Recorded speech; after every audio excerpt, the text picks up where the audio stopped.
skillful leaders, effective leaders, exemplary leaders even, lead because they cultivate amazing teams.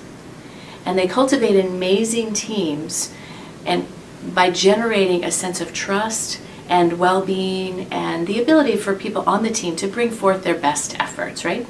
So we have a process called the CoreCommitmentCycle. It is a powerful, pragmatic, innovative framework actually that we teach people, framework, process, both.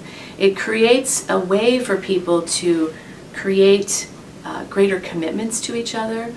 We develop a common language of how we're going to work together.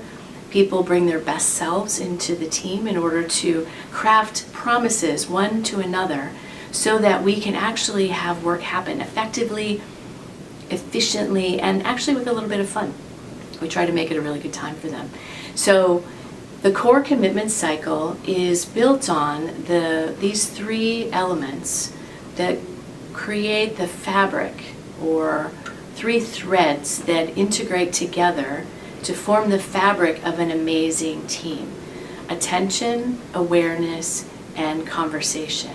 And taken deeper, they come from mindful attention. We know that what we put our attention on is where our energy goes. We're cultivating full-bodied, full human awareness, a 360 awareness of what's in us and what's around us. And then lastly, the idea of that how we use language, the linguistic functions of how we speak to each other are incredibly powerful and underpin our best conversations. So attention, awareness, and conversation together create an embodied learning process where we're actually learning on the job.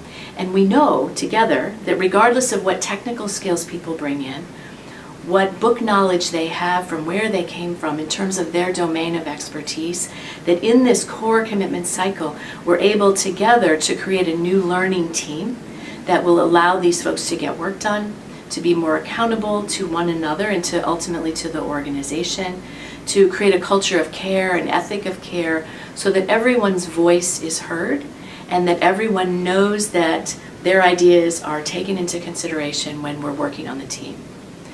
The results: greater accountability, more efficiency, less rework, greater sense of trust and care. And we know that people like to work with others that they trust. So this is ultimately, the core commitment cycle is ultimately a process of cultivating and developing trust through how we act, who we are as we show up, and the conversations that we have.